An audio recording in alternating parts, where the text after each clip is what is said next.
रामलला विराजमान आज अस्थायी मंदिर से अपने मुख्य मंदिर में लौटेंगे और उसके बाद प्राण प्रतिष्ठा कार्यक्रम को लेकर मंदिर बंद रहेगा। भक्तों को अब 23 जनवरी से ही रामलला के दर्शन हो पाएंगे।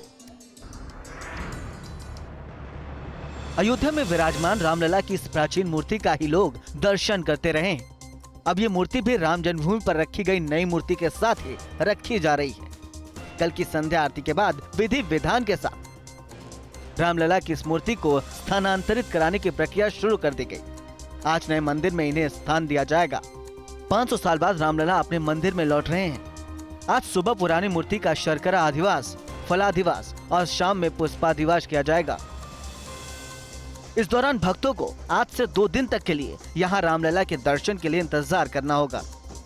जब प्राण प्रतिष्ठा हो जाएगी उसके बाद में नई मूर्ति के जो कार्यक्रम में पूरा होने के बाद में तब वो मंदिर खोला जाएगा, तभी लोग वहाँ दर्शन कर पाएंगे। दोनों मूर्तियों के, प्राचीन मूर्तियों का और नई मूर्तियों का, सबका दर्शन ये शाम के 22 जनवरी से प्रारंभ होगा। इधर यूपी के सीएम योगी आदित्यनाथ ने श्रद्धालुओं से अपील की है कि वो पैदल ना चलें, व्यवस्था के तहत दर्शन के लिए आए। रामलला की प्राण प्रतिष्ठा और नए मंदिर के उद्घाटन को लेकर सीएम योगी आदित्यनाथ ने 11 दिनों के भीतर तीसरी बार प्रशासनिक अधिकारियों के साथ समीक्षा बैठक की। 22 जनवरी के इस ऐतिहासिक पल के कार्यक्रम को पूरी भव्यता के साथ, पूरी दिव्यता के साथ, सुरक्षित और सुव्यवस्थित तरीके से संपन्न करने के लिए अपनी तैयारियां लगभग पूरी कर ली हैं। सीएम योगी ने कहा कि 5 सदियों के बाद ये अवसर आया है, श्रद्धालु थोड़ा इंतजार करें, व्यवस्था हर स्तर पर दुरुस्त होगी। हम लोग देख रहे हैं बहुत सारी जगह से लोग पैदल चले आ रहे हैं, वे पैदल न करें। भीषण शीतलहरी चल रही है, अपने बिना बताए कार्यक्रम के अनुसार भी न चले। और हम लोग तीर्थ क्षेत्र न्यास के साथ भी हम एक जिसके बारे में चर्चा करके विस्तृत कार्य योजना बनाएंगे। लेकिन अगर हर व्यक्ति अपने तरीके से आएगा तो कहीं अव्यवस्था की स्थिति न पैदा हो। और अयोध्या में होने वाले राम मंदिर प्राण प्रतिष्ठा समारोह के लिए सुरक्षा बेहद चाक चौबंद की गई है।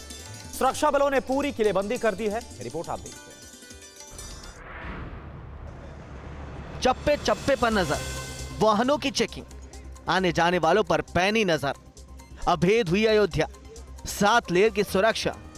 जी हां, राम की नगरी अयोध्या की सुरक्षा सरहद की तरह सख्त कर दी गई है। अयोध्या में होने वाले राम मंदिर प्राण प्रतिष्ठा समारोह के लिए यूपी पुलिस की तरफ से 3 डीआईजी, 17 आईपीएस और 100 पीपीएस स्तर के अधिकारी तैनात किए गए हैं। इसके साथ ही 325 इंस्पेक्टर और 1000 से अधिक कांस्टेबल भी मौजूद रहेंगे। पीएसी की 3 बटालियन रेड जोन और 7 बटालियन को येलो जोन में लगाया गया है। साथ ही राम भक्तों की भीड़ को कंट्रोल करने और सुरक्षा व्यवस्था में किसी भी तरह की चूक को रोकने के लिए आर्टिफिशियल इंटेलिजेंस का भी इस्तेमाल किया जा रहा है। इसके अलावा 10,000 सीसीटीवी लगाए गए हैं। इंटीग्रेटेड कंट्रोल रूम भी बनाए गए हैं, जहां अलग अलग एजेंसियां रियल टाइम के आधार पर मॉनिटरिंग कर रही हैं। इतना ही नहीं, अयोध्या में रेलवे स्टेशन से लेकर नदी, होटल समेत तमाम जगहों पर कमांडो निगरानी रखेंगे।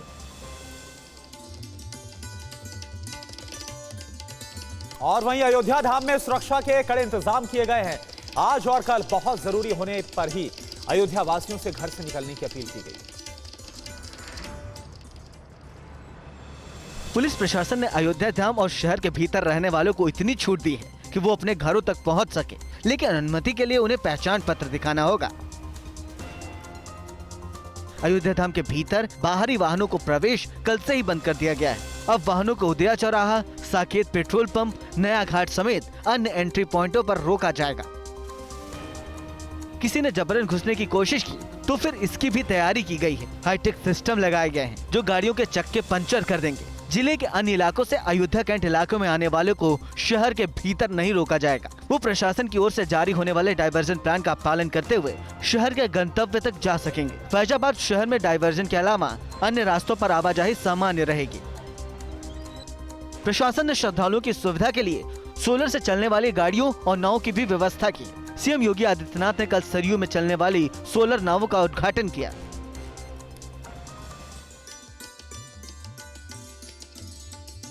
इधर कांग्रेस नेता दिग्विजय सिंह ने कहा कि राम मंदिर में रामलला की मूर्ति बाल स्वरूप की तरह नहीं लग रही है। उन्होंने मूर्ति और मंदिर को लेकर फिर से सवाल खड़ा किया कि वो मूर्ति कहां है, उसकी प्राण प्रतिष्ठा वहां पे उसको वहां क्यों स्थापित नहीं की जा रही है। कांग्रेस नेता दिग्विजय सिंह के इस सवाल पर बीजेपी के नेताओं ने पलटवार किया है। आप किनकी बातें कर रहे हो? दिग्विजय सिंह जी की। उनकी तो आदत ही है कुछ ना कुछ बोलने की। उनके बोलने का महत्व खत्म हो गया, बल्कि उनकी हालत ये हो गई थी कि वो खुद ही बोलते थे कि मैं जहाँ दिख जाऊंगा वहाँ वोट कम हो जाएंगे। इसलिए आप ऐसे लोगों की बात मत करिए ना जो बेवजह बोलते हो। उनकी बात का जवाब देना भी समय की बर्बादी है, मेरी और आपकी। रामलला टाट में रहे, क्यों नहीं चिंता की गई? और हम तो, क्योंकि हम तो साक्षी हैं, जहाँ गर्भगृह था, जहाँ ढांचा कलंक का ढांचा खड़ा था, वहीं रामलला का जब से बनना शुरू हुआ तब से झंडा ऊपर आता रहा है। तो मुझे लग रहा है कि दिग्विजय सिंह जी क्या बोल रहे हैं, क्योंकि पहले यदि निमंत्रण न भेजा जाता तो बोलते हमें निमंत्रण नहीं भेजा गया। अब निमंत्रण भेज दिया गया तब उसको नकार रहे हैं। तो हमारे यूपी में कहावत है, बहेगा सांप छछूंदर केरी। सांप यदि छछूंदर को खा लेता है, वो पेट में निगलता है तो भी मरता है, बाहर फेंकता है तो भी मरता है। कांग्रेस के बड़े नेता भले ही रामलला के प्राण प्रतिष्ठा समारोह में शामिल नहीं होने का फैसला ले लिया हो, लेकिन कर्नाटक में कांग्रेस विधायकों में प्राण प्रतिष्ठा को लेकर जबरदस्त उत्साह नजर आ रहा है। तस्वीरें कर्नाटक की राजधानी बेंगलुरु की हैं, जहां हर तरफ श्री राम की होर्डिंग लगाई गई। सड़कों पर बड़े बड़े राम की होर्डिंग के साथ स्थानीय नेताओं की तस्वीर भी नजर आ रही है। इतना ही नहीं, कई तस्वीरों पर पूर्व प्रधानमंत्री राजीव गांधी की भी तस्वीरें नजर आ रही हैं। दरअसल बेंगलुरु की सड़कों पर प्रभु श्री राम की तस्वीरों वाली ये होर्डिंग विजयनगर से कांग्रेस विधायक और पूर्व मंत्री एम कृष्णप्पा और उनके विधायक बेटे प्रिया कृष्ण ने लगवाए हैं। न सिर्फ बेंगलुरु की सड़कें श्री राम की होर्डिंग से पटा हुआ है, बल्कि यहाँ श्री राम का ध्वज भी लगाया गया है। केसर रंग के कई सारे ध्वज सड़कों के दोनों किनारे देखे जा सकते हैं। इतना ही नहीं, कई जगहों पर श्री राम से जुड़े कथा को भी पोस्टर के जरिए दिखाया गया है। साथ ही अयोध्या में तैयार हो रही मंदिर की भी होर्डिंग लगाई गई है। कहा तो ये भी जा रहा है कि भले ही कांग्रेस आला कमान की तरफ से प्राण प्रतिष्ठा में शामिल नहीं होने का फैसला किया गया है, लेकिन कांग्रेस के कई नेताओं में भी प्राण प्रतिष्ठा को लेकर जबरदस्त उत्साह नजर आ रहा है। क्या उत्तर, क्या दक्षिण, क्या पूरब और क्या पश्चिम, पूरा देश इस समय राम में नजर आ रहा है। बेंगलुरु से ही एक और तस्वीर सामने आई जिसे देखकर अंदाजा लगाया जा सकता है कि रामलला की प्राण प्रतिष्ठा को लेकर लोगों में किस कदर उत्साह है।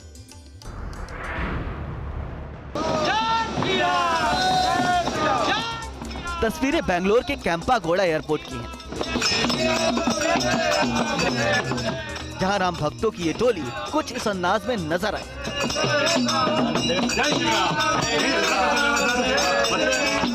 हाथ में ढोल मजीरा और जय श्री राम के नारों के साथ लोगों का अभिवादन।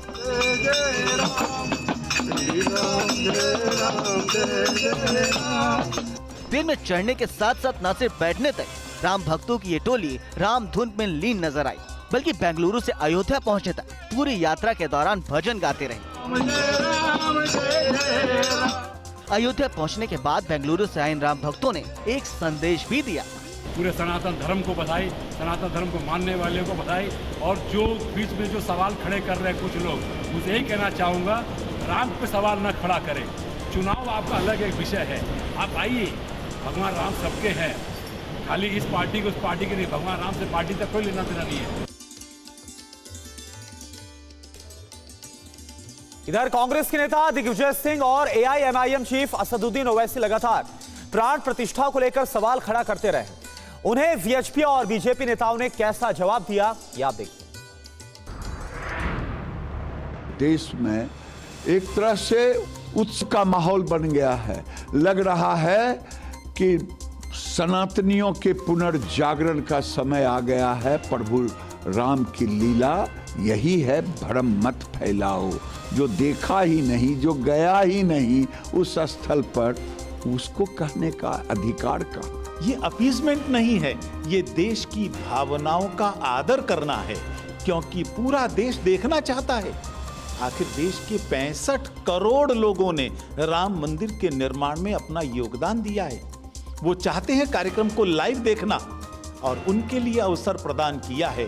तो मैं समझता हूं कि मोदी जी ने सही किया है और राम किसी एक धर्म के नहीं हैं, राम राष्ट्र पुरुष हैं, ये ओवैसी जैसे लोगों को समझ लेना चाहिए। राजनीति अपनी जगह है, लेकिन राम भक्त अपने आराध्य के रंग में रंगे हुए हैं। गुजरात भी भगवान राम के रंग में रंग चुका है। छोटे गांव से लेकर बड़े शहरों तक अभी से कई कार्यक्रम हो रहे हैं। शहरों को भी सजाया संवारा जा रहा है। राम के रंग में रंगी ये तस्वीरें गुजरात के राजकोट की हैं, जहां शानदार सजावट की गई। बाजारों में अलग ही रौनक नजर आ रही है। शानदार लाइटिंग के साथ साथ कई तरह के होर्डिंग भी लगाए गए हैं। दरअसल अयोध्या में रामलला की प्राण प्रतिष्ठा से पहले शहरों गांवों में त्योहार जैसा उत्साह नजर आ रहा है। बाजारों में जहां रौनक है, वहीं घरों में दीपोत्सव मनाया जा रहा है। उल्लास और उमंग का आलम यह है कि पूरा शहर राममय नजर आ रहा है। लोगों में इस बात की खुशी है कि लंबे इंतजार के साथ रामलला की प्राण प्रतिष्ठा हो रही है। आने वाले समय में 22 जनवरी के दिन को सदियों याद रखा जाएगा। का माहौल है और यहाँ पे लगभग हमने 1100 से ऊपर दुकानों को सजाया हुआ है और लगभग ऐसा मान के चलिए आप 2100 स्क्वायर फुट की हम 3D रंगोली बना रहे हैं जो हैंडमेड है पूरा। लोगों का कहना है कि शुभ अवसर पर वो अपने शहर को सजाने संवारने का कोई मौका छोड़ना नहीं चाहते। श्री राम लक्ष्मण जानकी और हनुमान जी की मूर्ति की कल स्थापना करने जा रहे हैं और सुंदरकांड जी के पाठ शनिवार को कर रहे हैं। इधर श्री राम जी की भक्ति में डूबे लोगों ने अनोखे काम कर दिखाए हैं। दुनिया की सबसे खूबसूरत और सबसे महंगी रामायण बना डाली। आप देखिए रिपोर्ट। रामलला की प्राण प्रतिष्ठा के मौके पर ये अद्भुत और खूबसूरत रामायण अयोध्या पहुंची है। इस रामायण में कई खूबियां हैं। सबसे पहली बात यह है कि ये दुनिया की सबसे महंगी रामायण और इसकी कीमत 1,65,000 रुपए है। इस रामायण में 3 पोटियां हैं। जिस बॉक्स को राम मंदिर के हिसाब से डिजाइन किया गया है। जिस तरह राम मंदिर में 3 मंजिला है, इस तरह किताब में भी 3 मंजिल है। पहली मंजिल को स्टैंड बनाया गया है और तीनों बॉक्सों पर उसके हिसाब से अलग अलग आकृति बनी हुई है। रामायण में इस्तेमाल की गई स्याही जापान से लाई गई है, जो कि जैविक स्याही है। कागज फ्रांस का है, जो कि एसिड बुक और पेटेंट है। कागज की खासियत यह है कि किताब करीब 400 साल तक ऐसी ही रहेगी और इसकी छपाई फीकी नहीं पड़ेगी। इसकी मंशा यह है कि इस किताब को चारों पीढ़ी के लोग आराम से पढ़ सके। इस रामायण बॉक्स में इस्तेमाल की गई लकड़ी का नाम अमेरिकन वॉलनट है। इसमें लगा कॉर्नर क्लिप इटली से मंगवाया गया है। प्रत्येक रामायण में एक विशिष्ट पुस्तक मार्कर होती है, जिस पर सोना चढ़ाया जाता है। इस रामायण को आप किसी भी तापमान में रख सकते हैं। 45 किलो वजनी रामायण करीब 400 साल तक ऐसे ही रहेगी।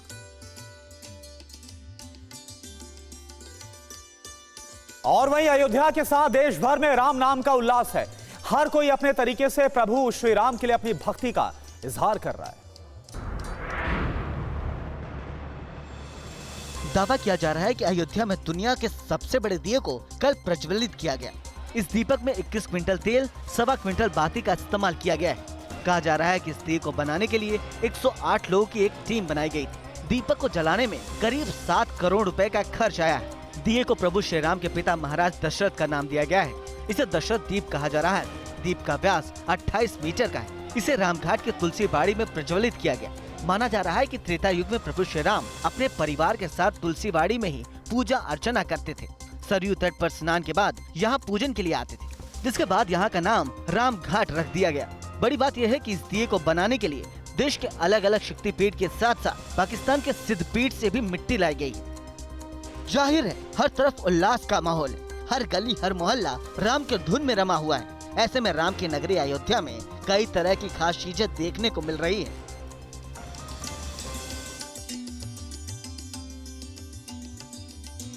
तो 22 जनवरी को रामलला की प्राण प्रतिष्ठा के मौके पर कई राज्यों में छुट्टी का ऐलान भी किया गया है, जिसके बाद अब इस मुद्दे पर सियासत भी तेज हो गई।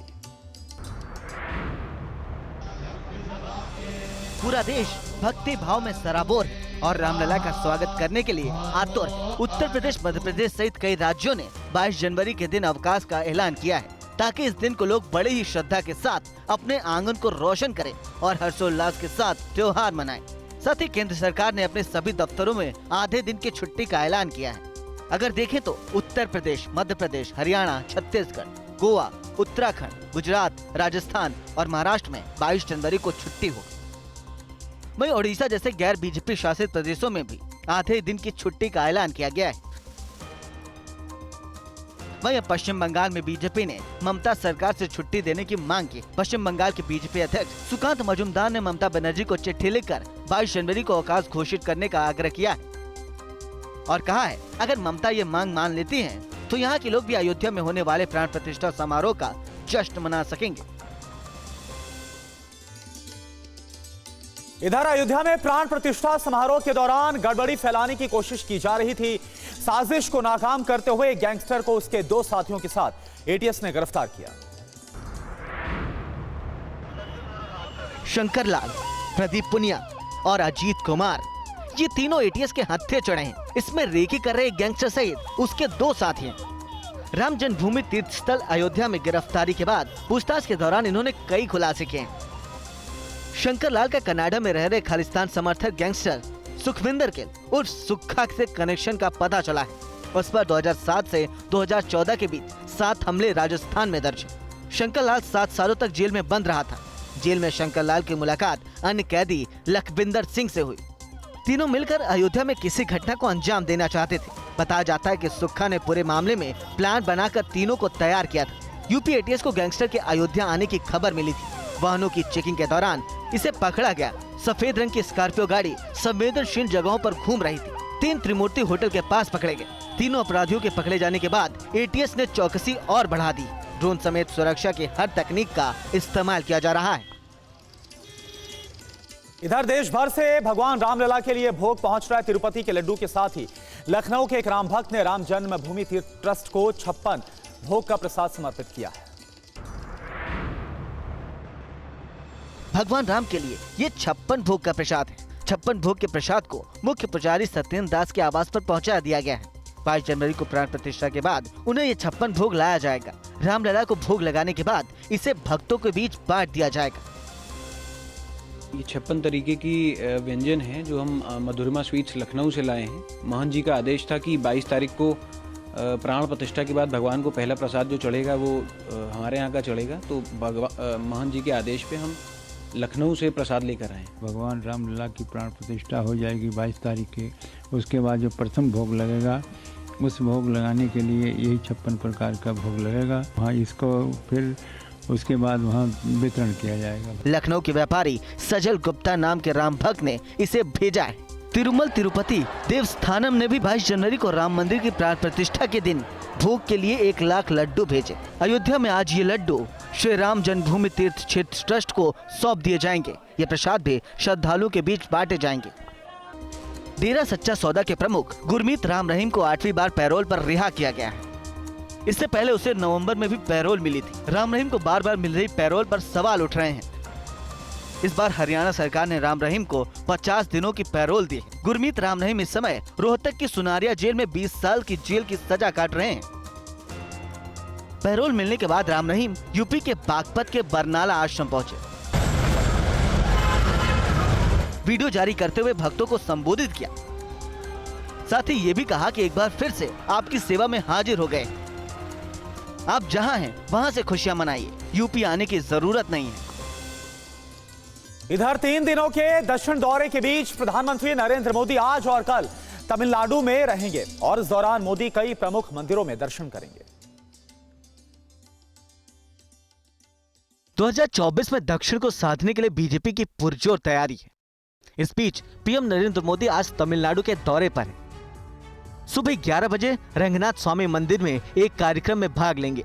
पीएम रंगनाथ स्वामी मंदिर में कंबा रामायण के श्लोकों का पाठ करने वाले विभिन्न विद्वानों को भी सुनेंगे। कार्यक्रम में 8 अलग अलग पारंपरिक मंडलिया संस्कृत, अवधी, कश्मीरी, गुरमुखी, असमिया, बंगाली, मैथिली और गुजराती भाषा में रामकथा के विद्वान शामिल होंगे। ये भारतीय संस्कृति, लोकाचार और संबंधों के अनुरूप है जो एक भारत श्रेष्ठ भारत के मूल में है। इसके बाद प्रधानमंत्री दोपहर करीब 2 बजे रामेश्वरम पहुंचेंगे। रामेश्वरम में भी अरुलमिगु रामनाथ स्वामी मंदिर में दर्शन और पूजा करेंगे। पीएम मोदी 21 जनवरी को भारत के सबसे दक्षिणी छोर के समुद्र तटीय इलाके का दौरा करेंगे। पीएम मोदी धनुषकोडी के कोठादरामा स्वामी मंदिर में दर्शन और पूजा करेंगे। धनुषकोडी के पास प्रधानमंत्री अरिचल मुनाई भी जाएंगे, जिसे वो स्थान कहा जाता है जहाँ से राम सेतु का निर्माण किया जाता था।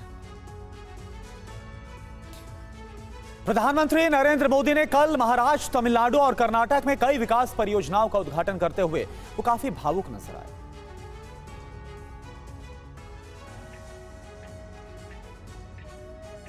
सोलापुर में अपने भाषण के दौरान पीएम मोदी राम मंदिर और गरीबों की हालत को लेकर भावुक नजर आए। ये चीजें देखता हूं, मन को इतना संतोष होता है।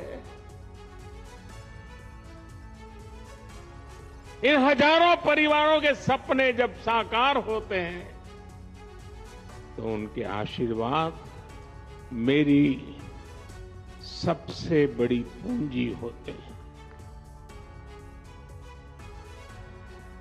इसके पहले मोदी ने 43 करोड़ में फैले Boeing India engineering and technology centre के नए कैंपस का उद्घाटन किया। प्रधानमंत्री मोदी ने कहा कि इससे युवाओं को नए अवसर मिलेंगे। पीएम मोदी ने कल चेन्नई के एक जवाहरलाल नेहरू स्टेडियम में खेले इंडिया यूथ गेम्स की शुरुआत भी की। गाजा में इजरायली सेना की बड़ी कार्रवाई, रिहायशी सोसाइटी की खाली इमारतों को उड़ाया, सोसाइटी की सभी इमारतों को एक साथ उड़ाया। हमास के लड़ाकों के ठिकानों को बम से उड़ाया गया। तस्वीर आप देखिए।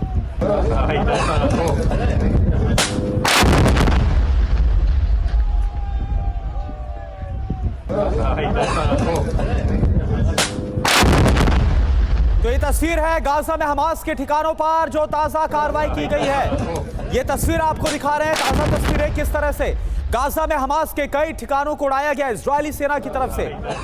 बमबारी की गई, रिहायशी सोसाइटी की खाली इमारतों को उड़ाया जहां पर हमास ने अपना ठिकाना बना रखा था।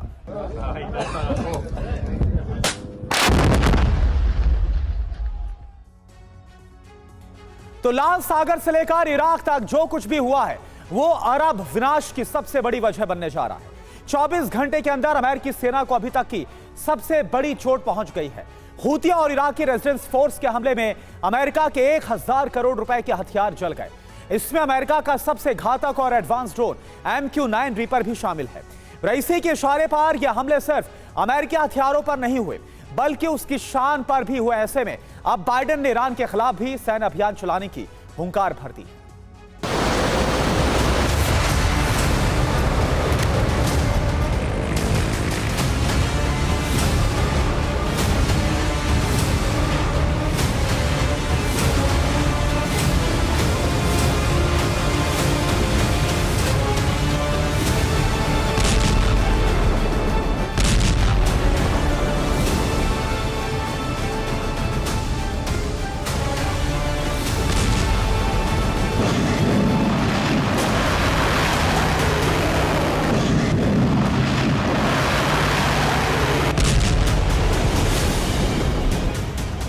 घंटे में 100 मिसाइलों से विस्फोट हुआ और इसी के साथ अमेरिका शोक सागर में डूब गया।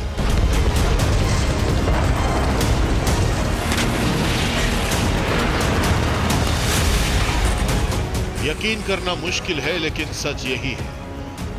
अरब में अमेरिका पर अब तक का सबसे बड़ा हमला हो गया है। एक ही दिन में 3 बड़े हमलों से सुपर पावर दहल गया है।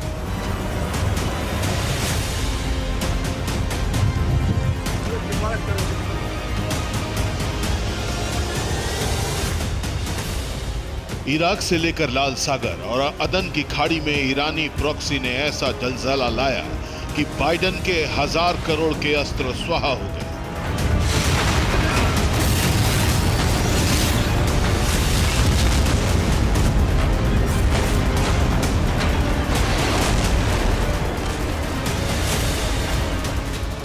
ईरानी प्रॉक्सी ने अमेरिका के गर्व को ध्वस्त कर दिया है। अमेरिका पर यह वो हमला है जो अरब में एटमी विनाश का सबसे बड़ा तूफान ला सकता है।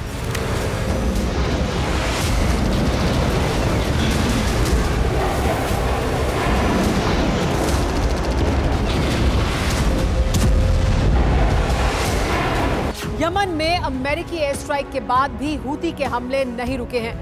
पिछले 3 दिन में 4 जहाजों पर हूती ने हमला किया है। हूती ने जिन 4 जहाजों पर हमला किया है उसमें 2 अमेरिका के हैं और इसी के बाद से अमेरिका क्रोध से भर गया है।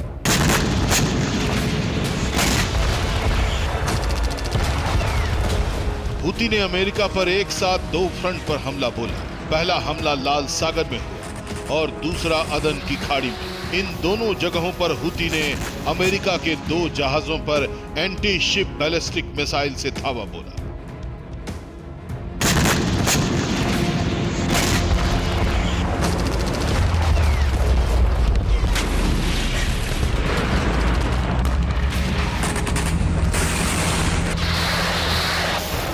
अदन की खाड़ी में अमेरिका के चेम रेंजर नाम के जहाज पर आक्रमण किया गया। अमेरिका का कहना है कि हमले में जहाज को कोई नुकसान नहीं हुआ है, लेकिन हूती का दावा है कि उसकी मिसाइल ने शिप को डायरेक्ट हिट किया।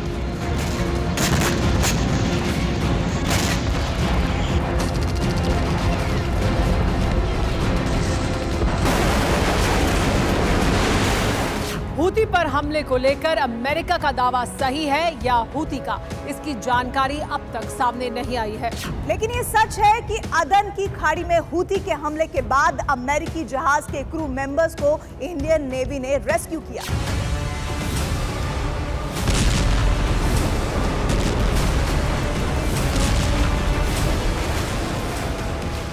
हूती ने 24 घंटे के अंदर अब तक का सबसे विध्वंसक हमला किया। लाल सागर से लेकर अदन सागर तक एंटी शिप क्रूज मिसाइल और एंटी शिप बैलिस्टिक मिसाइलों की बरसात की। अमेरिकी टास्क फोर्स ने उसकी ज्यादातर मिसाइलों को इंटरसेप्ट कर लिया, लेकिन जो हमले सफल रहे उसने बाइडन ब्रिगेड को अब तक का सबसे बड़ा जख्म दे दिया।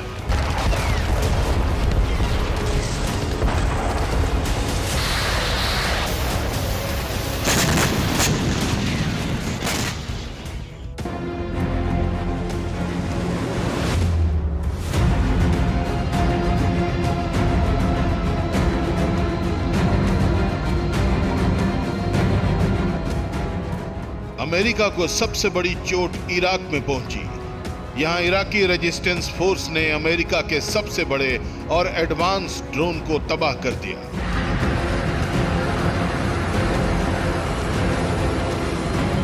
यह तस्वीर अमेरिका के सबसे बड़े ड्रोन MQ-9 रिपर पर हमले की है।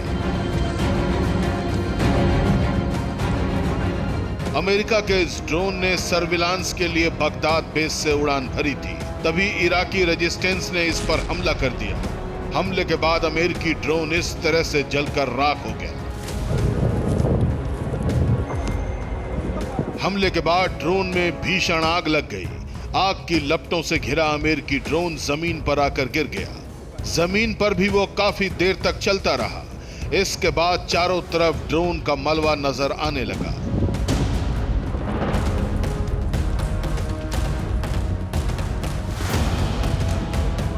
एक MQ-9 रिपर ड्रोन की कीमत 900 करोड़ रुपए होती है। इसका मतलब यह हुआ कि सिर्फ एक हमले में अमेरिका के 900 करोड़ रुपए स्वाहा हो गए।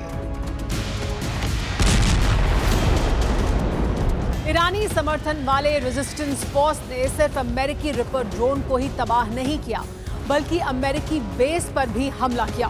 सीरिया और इराक में अमेरिकी सेना के जितने भी बेस हैं, सब पर हर रोज ड्रोन हमले हो रहे हैं, जिससे बाइडेन परेशान है।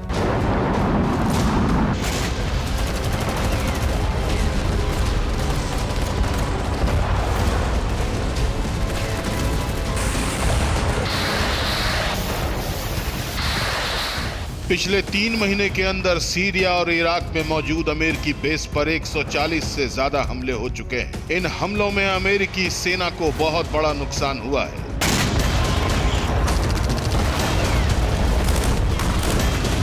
ईरानी प्रॉक्सी ने गाजा युद्ध शुरू होने के बाद से ही अमेरिका की मुश्किलें बढ़ा रखी हैं। हूती के हमले तो अमेरिका के साथ कई देशों के लिए मुसीबत का सबब बना हुआ है। हूती चीफ ने अब जो ऐलान किया है, उससे लाल सागर में महाविनाश का नया सायरन बजने लगा है।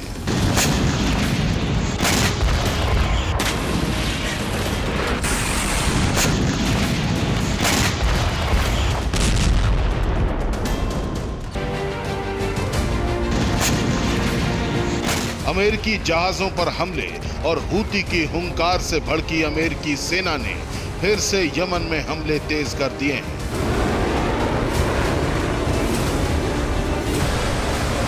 हूती के ठिकानों पर चुन चुन कर वार किया जा रहा है, लेकिन अमेरिका के हमले से हूती पर कोई असर नहीं पड़ रहा है। इस बात को खुद अमेरिकी राष्ट्रपति जो बाइडेन ने स्वीकार किया है।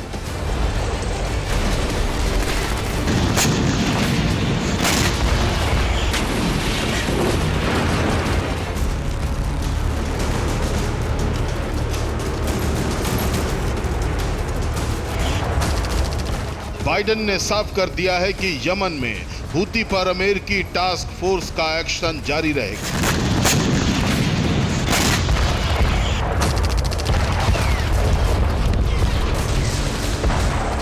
लाल सागर में जो टास्क फोर्स बनी है उसमें अमेरिका के साथ ब्रिटेन, नीदरलैंड्स, ऑस्ट्रेलिया, कनाडा और बहरीन पहले से ही मौजूद है।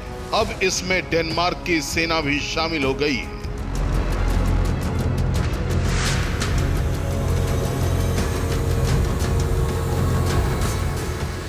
अमेरिकी टास्क फोर्स न सिर्फ हूती को खत्म कर रही है, बल्कि अब ईरान के खिलाफ भी हमला करने की तैयारी हो चुकी है।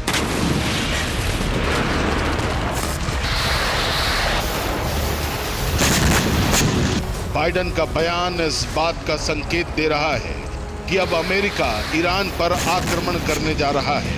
अमेरिका का ये वो हमला होगा जिससे अरब में परमाणु जलजला आ सकता है। Bureau report, TV9 Bharatvarsh.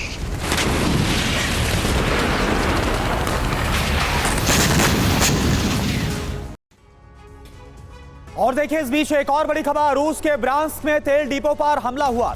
Drone हमले के बाद डिपो में आग लग गई। तस्वीरें भी सामने आई। रूस के ब्रांस्क में तेल डिपो पर बड़ा हमला हुआ और उसके बाद ये देखिए तस्वीरें आपको दिखा रहे हैं। हमले के बाद कैसे तेल डिपो जलने लग गया, तेल डिपो में आग लग गई। बड़ा नुकसान इस हमले में रूस को हुआ है।